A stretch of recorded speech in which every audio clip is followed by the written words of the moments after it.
자, 서학개미 투자자 여러분. 오늘 우리가 이야기해 볼 기업은 한때 태양광 시장의 챔피언으로 불렸던 바로 그 회사 솔라엣지입니다.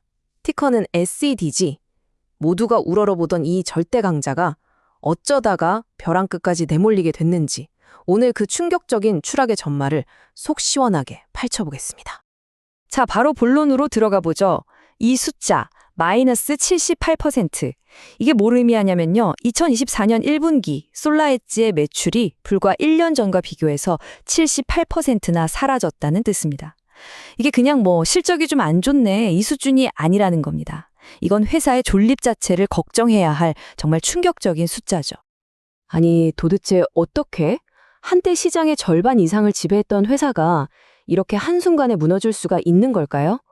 오늘 우리가 던져야 할 가장 중요한 질문이 바로 이겁니다. 지금부터 그 이유를 하나씩 파고 들어가 보겠습니다. 솔라엣지가 왜 이렇게 처참하게 무너졌는지를 제대로 이해하려면 반대로 이 회사가 어떻게 그렇게 잘 나갔는지, 어떻게 챔피언이 될 수 있었는지를 먼저 알아봐야겠죠. 그들의 성공 비결은 대체 무엇이었을까요? 솔라엣지의 핵심 경쟁력, 그 심장에는 바로 이 전력 최적화 장치가 있었습니다. 이게 왜 그렇게 대단했냐면요. 기존 태양광 시스템은 말이죠. 패널이 수십 개가 있어도 그중 딱 하나만 그늘에 가리거나 오염되면 전체 발전 효율이 와르르 무너지는 그런 치명적인 약점이 있었어요.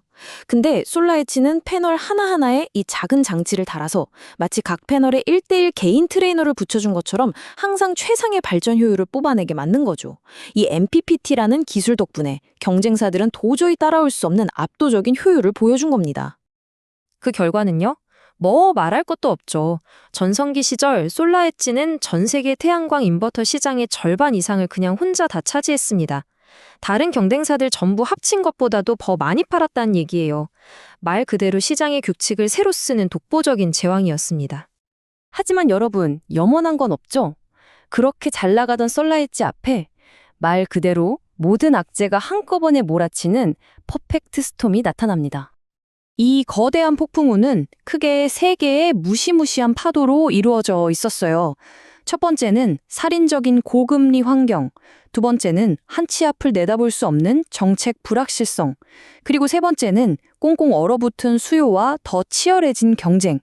이 세 가지가 어떻게 솔라엣지의 숨통을 조여왔는지 지금부터 하나씩 짚어보겠습니다. 첫 번째 파도, 바로 고금리입니다. 솔라엣지의 주력 상품은 일반 가정집 지붕에 올라가는 주거용 태양광 시스템이거든요. 한번 생각해보세요. 여러분이 우리 집에 태양광 설치하려고 하는데 대출이자가 갑자기 두세 배로 뛰었다고 쳐봐요. 선뜻 설치하시겠어요? 대부분 망설이 됐죠. 바로 그겁니다. 금리가 치솟으면서 일반 소비자들이 설치 비용을 감당하기 너무 힘들어졌고 수요가 급격히 얼어붙으면서 솔라엣지 매출에 직격탄이 된 거죠. 자, 두 번째 파도는 더 무서워요. 이건 기업이 어떻게 해볼 수가 없는 문제거든요. 바로 정치 리스크입니다. 특히 가장 큰 시장인 미국에서 악재가 연달아 터졌습니다. IRA 법안처럼 친환경 에너지에 주던 세금 혜택이 대폭 축소될 수 있다는 우려가 커졌고요. 심지어 정권이 바뀌면 3조 달러, 우리 돈으로 수천조 원에 달하는 보조금 자체가 통째로 날아갈 수 있다는 공포감까지 확산됐습니다. 결정타는 동남아시아에서 수입하는 태양광 패널에 최대 230%짜리 관세 폭탄을 소급 적용할 수 있다는 소식이었죠. 이건 산업의 뿌리 자체를 흔드는 수준의 위기였습니다. 이런 진짜 죽느냐 사느냐의 기로에서 솔라엣지는 살아남기 위해 정말 과감하고 또 고통스러운 칼을 빼들 수밖에 없었습니다. 솔라엣지의 생존 전략은 한마디로 선택과 집중이었습니다. 먼저 미래 성장 동력으로 키우던 ESS, 즉 에너지 저장 사업에서 과감하게 철수했습니다.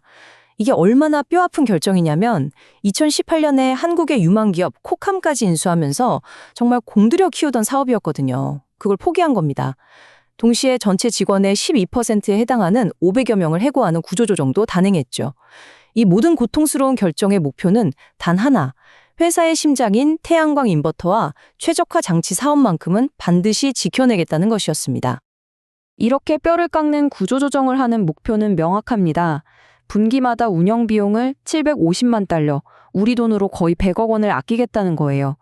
그만큼 회사가 지금 당장 현금을 확보하는데 목숨을 걸고 있다는 뜻입니다. 어떻게든 버텨내겠다는 필사적인 몸부림인 거죠. 자, 그럼 우리 투자자들 입장에선 어떨까요? 이 모든 상황은 우리를 중대한 갈림길 앞에 세워놓습니다. 이걸 바닥을 다지는 기회로 봐야 할까요? 아니면 당장이라도 도망쳐야 하는 위험 신호로 봐야 할까요? 솔라엣지의 미래, 긍정적인 면과 부정적인 면을 한번 제대로 뜯어보겠습니다. 딱 이 상황입니다. 한쪽에는 솔라엣지가 가진 독보적인 기술력이라는 긍정적인 요인이 굳건히 버티고 있고요. 주가가 폭락해서 저평가됐을 가능성도 있죠. 구조조정으로 비용을 줄이는 효과도 기대해 볼 수 있습니다. 하지만 다른 한쪽에는 당장의 끔찍한 매출 감소, 미국 정책 리스크, 치열한 경쟁, 고금리라는 이 거대한 부정적 요인들이 모든 걸 집어삼키려고 하고 있죠. 회사의 기술력이라는 내재 가치와 외부의 거센 역풍이 정면으로 충돌하고 있는 형국입니다. 월가의 전문가들도 비슷하게 봅니다. 이걸 한마디로 요약하면 이거예요. 회사는 좋은데 주변 환경이 너무 안 좋다. 정책이나 금리 같은 외부 상황만 좀 도와주면 장기적으로는 분명 매력적인 기회가 될 수 있다. 결국 회사가 스스로 통제할 수 없는 문제들이 먼저 해결되어야 한다는 뼈아픈 단서가 붙는 거죠. 자, 그럼 우리는 앞으로 뭘 지켜봐야 할까요? 딱 두 가지입니다. 달력에 꼭 표시해 두세요. 올해 8월과 11월에 발표될 2분기, 3분기 실적. 여기서 구조조정이 진짜 돈을 아끼는데 효과가 있는지, 최악의 상황은 벗어났는지 숫자로 확인해야 합니다. 그리고 어쩌면 더 중요한 것, 이건 거의 매일 확인해야 하는 건데요. 바로 미국의 재생에너지 정책과 관련된 뉴스들입니다. 결국 마지막 질문은 이거겠죠. 한때 모두가 우러러보던 추락한 챔피언, 솔라엣지. 과연 그들이 가진 독보적인 기술력을 무기 삼아 이 지독한 퍼펙트 스톰을 뚫고 다시 한번 왕좌에 오를 수 있을까요? 아니면 이대로 역사의 뒤암길로 사라지게 될까요? 이 질문에 대한 답은 앞으로 발표될 숫자와 시장의 변화가 말해줄 겁니다. 도움이 되셨다면 구독 부탁드립니다.